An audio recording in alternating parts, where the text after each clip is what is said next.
जय श्री राम दोस्तों।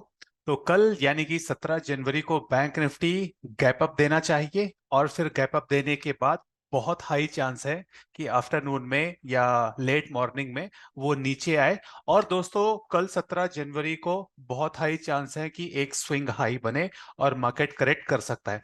अब ऐसा क्यों होने वाला है, आइए देखते हैं। तो दोस्तों सबसे पहली चीज तो एचडीएफसी बैंक का रिजल्ट। अब रिजल्ट तो जो भी आया है अच्छा आया है, बट रिजल्ट तो मार्केट के बाद आया था। रिजल्ट आने के पहले ये क्वांटावर के ओटीएक्स इंडिकेटर में ये इस कैंडल में ये जो 1.43 करोड़ की बाइंग और फिर यहाँ पे 1.21 करोड़ की buying, this is a big buying basically. तो इस कैंडल ने मुझे बता दिया था कि रिजल्ट तो ऑटोमेटिकली अच्छा आने वाला है। फिर हुआ क्या कि 315 वाली जो कैंडल है 15 मिनट की, उसमें ढेर सारी प्रॉफिट बुकिंग हुई और फिर कैंडल के रिट्रेसमेंट में सारी की सारी जो प्रॉफिट बुकिंग थी ना, वो उन लोगों ने कवर कर ली। यानी कि उन्होंने जो भी प्रॉफिट बुकिंग की थी उसको नए लॉन्ग्स में कन्वर्ट कर दिया। तो इसकी वजह से मेरी एक्सपेक्टेशन यही है कि जो एचडीएफसी बैंक है वो कल 1700 के आसपास खुलेगा या 1700 1700 टच करेगा। अब दोस्तों अगर एचडीएफसी बैंक 1700 टच करने वाला है तो अपना बैंक निफ्टी भी उसके साथ साथ एटलीस्ट मॉर्निंग में तो ऊपर जाना चाहिए। उसका रीजन क्या है, अगर दोस्तों आप हायर टाइम फ्रेम में देखो, डेली टाइम फ्रेम में जब से ये लो बना है 10 जनवरी का, तब से वन टाइम फ्रेमिंग चल रही है ऊपर की तरफ। मार्केट कंटिन्यूअसली हायर हाई और हायर लो बना रहा है। और आज के दिन इसने पहली बार जो मतलब क्लोजिंग है, वो बेसिकली इस दिन को अगर छोड़ दें काइंड ऑफ, तो जो क्लोजिंग है वो प्रीवियस डे क्लोजिंग के नीचे दी है। ये भी ऑलमोस्ट नीचे दी थी, ऑलमोस्ट, बट ये डिसाइसिवली नीचे दी है। अच्छा, बट गुड न्यूज इज कि जो डाउन कैंडल्स आ रही है उनमें वॉल्यूम उतना ज्यादा नहीं आ रहा है। सेकेंड चीज दोस्तों, अगर अपन लोग देखें मार्केट प्रोफाइल का टीपीओ इंडिकेटर है ट्रेडिंग व्यू पे, जो पेड सब्सक्राइबर्स है ट्रेडिंग व्यू के, उनके लिए ये इंडिकेटर फ्री है। In other words this is a paid indicator.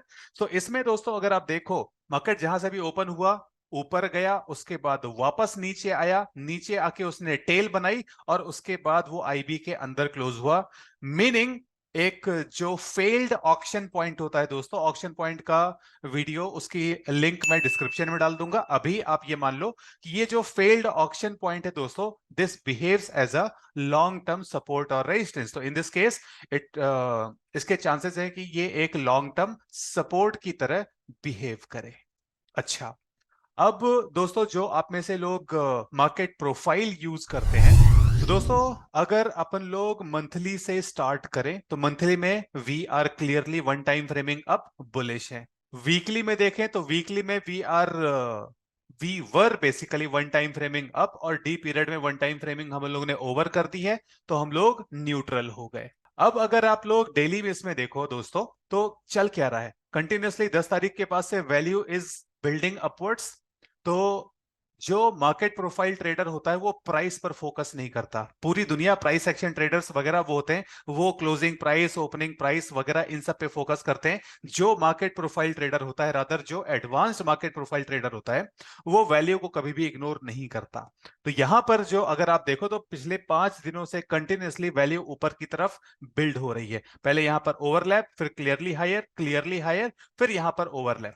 तो एक्सपायरी है, एक्सपायरी के लिए हो सकता है यहां पर उन्होंने थोड़ी सी शॉर्ट पोजीशन क्रिएट की हो। लेकिन अगर अपन पोजीशन की बात करें तो एफआईआईज और प्रो दोनों पुट बाय करके गए हैं, और अपना जो क्लाइंट है रिटेलर अपन लोग, वो ढेर सारे पुट शॉर्ट करके गए हैं। तो कल बेसिकली क्या होगा, जो चांसेस लग रहे हैं हाई कि एचडीएफसी बैंक के रिजल्ट की वजह से गैप अप, फिर वो गैप अप सस्टेन नहीं करना चाहिए और उसके बाद फॉल आना चाहिए। अप मूव के बाद ये जो ऊपर की तरफ स्ट्रक्चर में एनोमलीज रह गई हैं और ये पुअर हाई जैसा रह गया है, मतलब देखने में लेज जैसा लग रहा है। सो ये जो पुअर हाई रह गया है, तो ये हो सकता है क्लियर हो। और अगर ये क्लियर नहीं हुआ, कल के हाई के पास आके अगर मार्केट ने एक्टिविटी, बाइंग एक्टिविटी को स्लो कर दिया, तो समझ लेना कि ये स्ट्रॉन्ग लेज है और कल रिवर्सल का दिन भी है। एक स्विंग हाई बनने के बहुत हाई चांसेस हैं। तो ये लेज अगर रेजिस्टेंस प्रोवाइड कर दिया तो फिर मार्केट पूरा पलट के नीचे आना चाहिए। और फिर उसके बाद ये 48020 का लेवल हिट हो सकता है अगर इसने रेजिस्टेंस प्रोवाइड किया। तो ये हो गया अपना जो मोस्ट लाइकली सिनारियो है वो। अच्छा, अब अगर ये सिनारियो प्ले आउट नहीं हुआ तो इन दैट केस क्या हो सकता है कि मार्केट ऊपर की तरफ निकल जाए, कि मतलब गैप अप दे और फिर उसके बाद ऊपर ही कंटिन्यू कर दे। अगर ऊपर ही कंटिन्यू करता है दोस्तों, तो एक बहुत स्ट्रांग रेजिस्टेंस है ये वाला। ये एरिया मैं आप लोग को कैंडल स्टिक्स में दिखाता हूं। ये एरिया दोस्तों जहां पे स्टॉप लॉस हंट हुआ था, यानी कि ये आपका 1 जनवरी का जो हाई है, इस एरिया से अगर ये मार्केट गया ना ऊपर की तरफ, तो इस एरिया से एक ना एक बार एक अच्छा रेजिस्टेंस जरूर लेगा। ध्यान रखना दोस्तों, इस ये एरिया जो है ये काफी बड़ा है, मतलब इंट्राडे ट्रेडर के पॉइंट ऑफ व्यू से अगर देखें तो ये एरिया करीब 280 पॉइंट का है। तो इस एरिया में कोई सा भी अगर आपका रेफरेंस लेवल है अच्छा सा जो आपको पता है, तो वहां पे एक शॉर्ट करके आपको एक प्यारा सा ट्रेड डेफिनेटली मिले, मतलब डेफिनेटली क्या, हाईली लाइकली ऐसा ट्रेड है बेसिकली जो मिस नहीं होना चाहिए, बट रिस्क आपको मैनेज करना पड़ेगा। सो अगर कल गैप अप के बाद मार्केट अगर कंटिन्यू ऊपर करता भी है तो इस एरिया से उसको एक बार रेजिस्टेंस कल जरूर मिलेगा। और वंस अगेन मैं जरूर बोल रहा हूं, ऐसा बोल रहा हूं कि लगभग सर्टेनिटी है, सर्टेनिटी नहीं होती, मेरे मुंह से कभी निकल भी जाए तो इग्नोर कर देना दोस्तों। ये समझ लेना कि बहुत बहुत बहुत हाई चांसेस हैं यहां से एक बार रिजेक्शन लेके वापस नीचे की तरफ आने के। तो अगर मार्केट गैप अप देके और फिर मटर गश्ती करके नीचे आ जाता है तो ठीक है, और अगर गैप अप देके ऊपर की तरफ कंटिन्यू करने की कोशिश करता भी है दोस्तों, तो इस एरिया से ये एरिया, इसका लगभग मिड पॉइंट मान लो 48,700 के आसपास, 48,700 के आसपास, ये मतलब इसके आसपास ये एरिया है।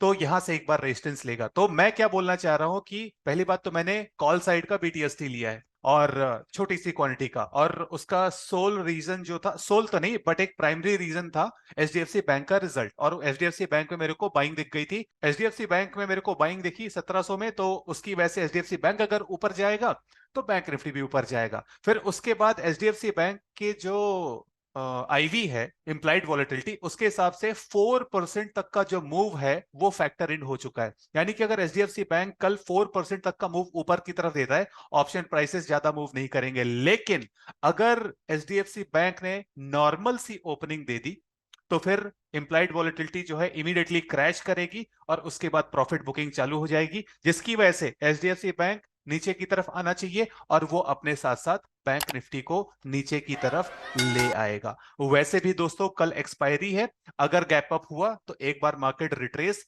जरूर करेगा, ये चीज ऑलमोस्ट सर्टेन है। ठीक है, तो दोस्तों सिनारियो जो है अपना वो यही है कि कल गैप अप और माइल्ड गैप अप, और फिर उसके बाद या तो लेट मॉर्निंग में या फिर लेट आफ्टरनून में डाउनवर्ड करेक्शन, ये सीन अपन लेके चल रहे हैं। और डाउनवर्ड डायरेक्शन का लेवल दोस्तों मैंने आप लोग को दे रखा है 48020 का, वो अभी तक क्लियर नहीं हुआ है, चांसेस है कि वो क्लियर हो सकता है। और अगर मार्केट ऊपर की तरफ निकल भी गया तो ये रेजिस्टेंस एरिया है दोस्तों, ये यहाँ पे आपको कोऑर्डिनेट्स दिख रहे हैं 48869, एंड ये तो एटीएच है, और फिर ये 48583। तो 48,600 के बाद कहीं से भी मार्केट एक बार रिएक्शन देना चाहिए। ये बेसिकली कल का सिनारियो हो गया।